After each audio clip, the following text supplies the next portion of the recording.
Gracias, Presidenta.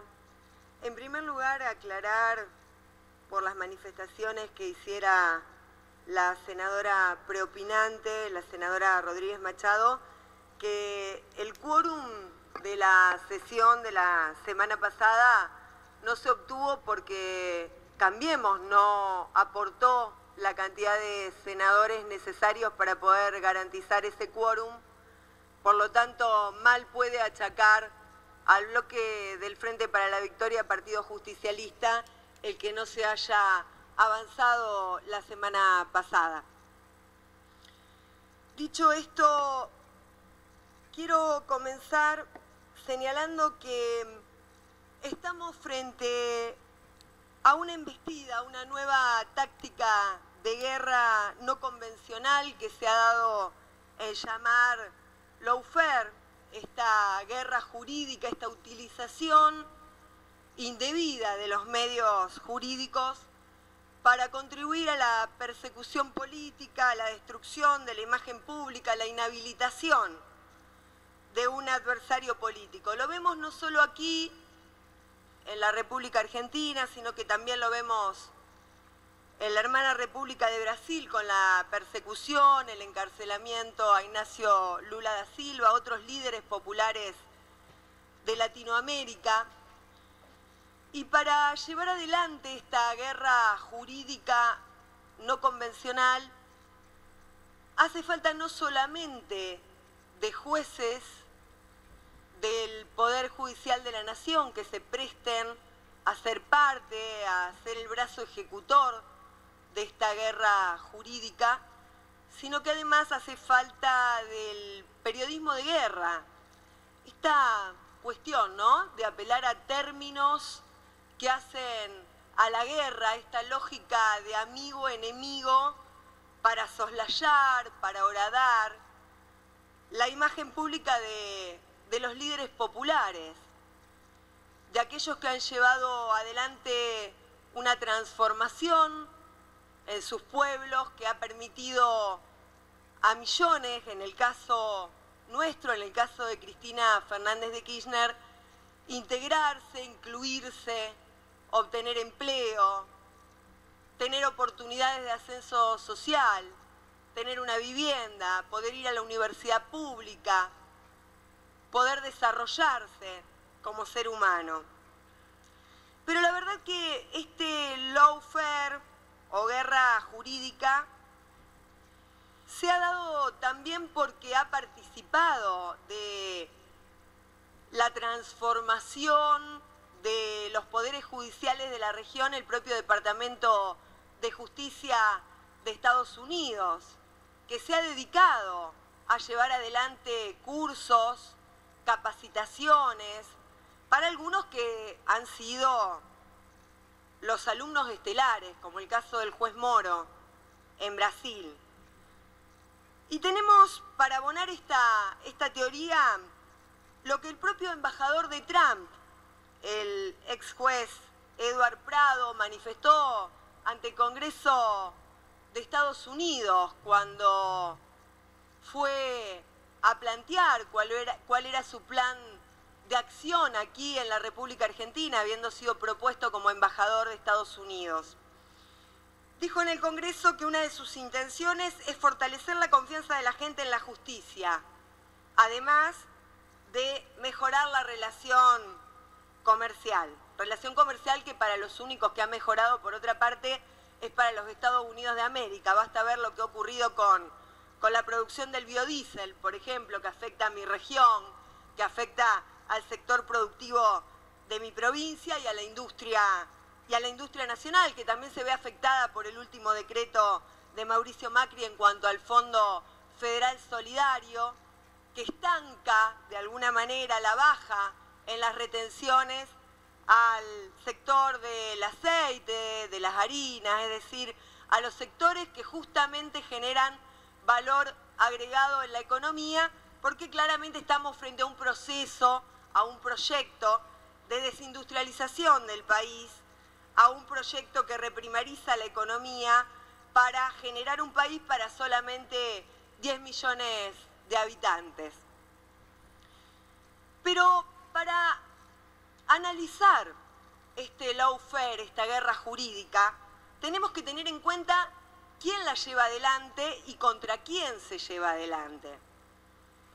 Se lleva adelante contra Cristina Fernández de Kirchner, 2 veces presidenta de la Nación Argentina, quien en todas y cada una de sus medidas ha dispuesto políticas, como decía antes, de desarrollo con inclusión social, de desarrollo de una política de industrialización para salir del estancamiento, de una importante inversión en materia de obra pública, que por otra parte, obra pública que pidiera la propia senadora Cristina Fernández de Kirchner que se auditara por la propia justicia y que fue negado por el propio juez Ballestero y luego por la Cámara.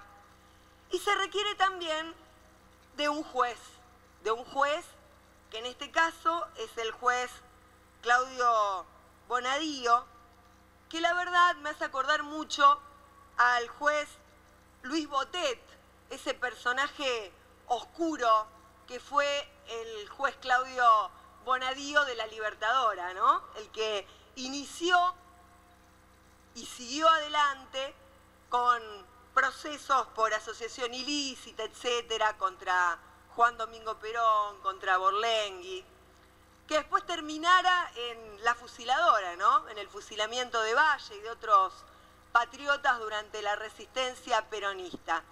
Pusieron en marcha la desperonización del país, como le dieron en llamar, y salieron a buscar blindados, cajas fuertes, a exhibir joyas, a exhibir autos, pensando que de esa manera iban a hacer olvidar al pueblo argentino todas las reivindicaciones que el peronismo le dio fundamentalmente a los sectores populares de este país. Por supuesto que no solo no lo consiguieron, sino que hicieron que el peronismo resurgiera con mayor fuerza en la República Argentina. Y la verdad que rememorando y estudiando toda esta cuestión, fui a ver un libro que leí en mi adolescencia, que me pareció muy interesante y que recomiendo su lectura. Un libro de Arturo Frondizi, Estrategia y Táctica del Movimiento Nacional. Un gran libro, recomiendo su lectura. En este libro hay un capítulo dedicado a la corrupción como pretexto para derribar gobiernos populares. Y allí Arturo Frondizi hace un raconto de cómo desde la primera junta de gobierno hacia adelante, pasando por Mariano Moreno, a quien se lo juzgó post-mortem, pasando por Saavedra, pasando por San Martín, pasando por Irigoyen, por Perón y después finalmente por él mismo y por quienes lo acompañaron en su gobierno, él plantea cómo se utiliza la corrupción o se utiliza este tipo de planteos para derribar a los gobiernos. Y él allí cuenta cómo aquí, en esta Cámara Alta, se refería el senador Benjamín Villafañe a los radicales, al irigoyenismo.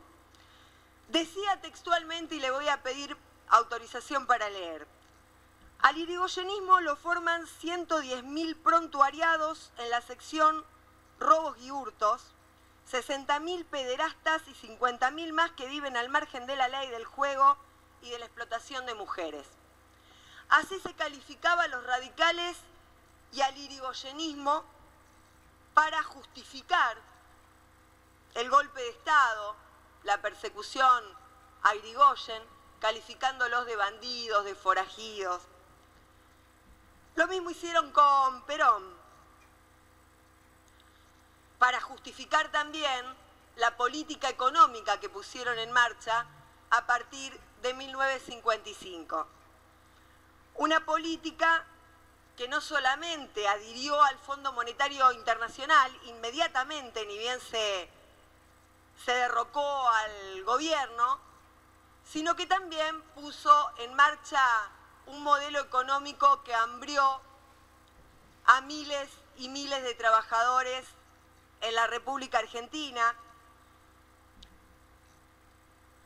Y la verdad que este juez Bonadío me hace acordar, como decía, a ese juez que llevó adelante ese proceso contra el general Juan Domingo Perón y contra los legisladores, etcétera, que formaron parte de ese gobierno.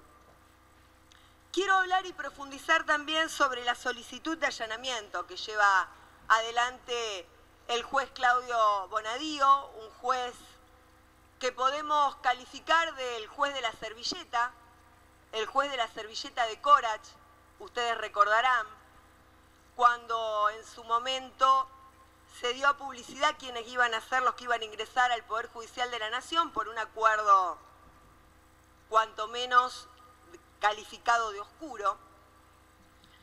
Un juez que tiene una manifiesta enemistad con la legisladora Cristina Fernández de Kirchner, a quien la propia legisladora, previo al tratamiento de esta causa, denunció por prevaricato, denunció por el caso, ustedes recordarán, del dólar futuro, cuando Claudio Bonadío decidió en pleno horario cambiario allanar las oficinas del Banco Central de la República Argentina buscando una prueba que ya tenía en su despacho, interfiriendo con el mercado cambiario, generando una situación de descreimiento respecto de la política monetaria que se llevaba adelante. Dólar futuro que por otra parte también llevó adelante y que es una decisión de gobierno, el propio gobierno de Cambiemos, frente al que no hay ningún tipo de proceso en trámite. En el caso se encuentran incumplidos requisitos esenciales. El primero, que el órgano sea competente.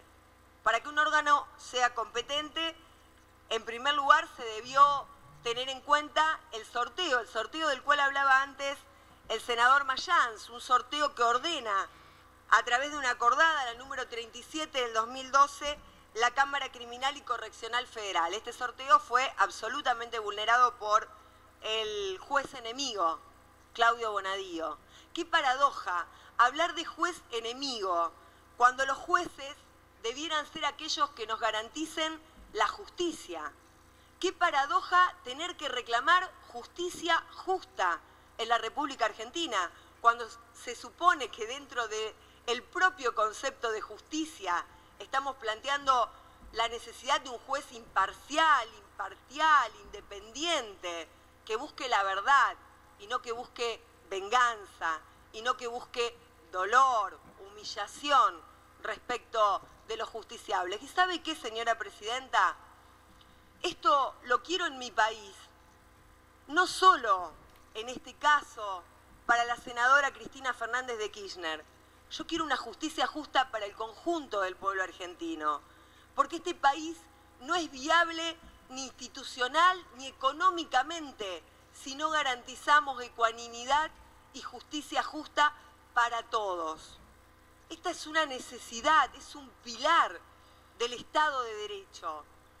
Quiero una justicia justa también para Mauricio Macri cuando termine su mandato, porque quiero vivir en un Estado de Derecho, quiero que mis hijos y mis nietos vivan en un Estado de Derecho, donde se garantice el debido proceso, donde se garantice la imparcialidad, donde se garanticen todas y cada una de las garantías que contiene nuestra Constitución Nacional. Decía, el juez Claudio Bonadío debió inhibirse de entender en esta causa, porque frente a las denuncias, frente al pedido de juicio político, el artículo 55 del Código de Procedimientos Penal es muy claro. Tanto el inciso 8 como el inciso 9 establecen la obligación en cabeza del juez de inhibirse en una causa en la cual él está interviniendo y ha sido denunciado por quien él está investigando. Estamos frente a un caso de forum shopping, el llamado forum shopping, que es esta irónica denominación de artilugios, de manejos deleznables, mediante los cuales se elige a dedo el juez que más me conviene para que entienda en una causa. Forum Shopping que se da, en este caso, violentando todas y cada una de las garantías constitucionales y que es descrito por el propio periodista Cabot de La Nación, quien cuenta, quien plantea cómo fue que llevó adelante la investigación, cómo se reunió secretamente con el fiscal Stornelli, cómo elucubraron la presentación de la denuncia frente a esa fiscalía y que en lugar de que este fiscal hiciera la denuncia y proveyera el sorteo de la causa, la tomó y la siguió adelante junto al juez Bonadío. En el ámbito del derecho penal, siguiendo a Meyer, la garantía de imparcialidad tradicionalmente concebida como el derecho de los justiciables a ser juzgados por un tribunal no contaminado directa o indirectamente con el objeto ni con los sujetos de un proceso concreto, constituye un atributo inescindible de la jurisdicción estatal. El juez jurisdiccional se define por su imparcialidad y acá no estamos frente a una orden de allanamiento librada por un juez imparcial, ni imparcial, ni independiente. Estamos frente a un juez enemigo. Otro de los requisitos que se requieren, que la medida sea necesaria e idónea, es decir, que sea conducente al objetivo de la investigación, tal como lo planteaba antes el senador País.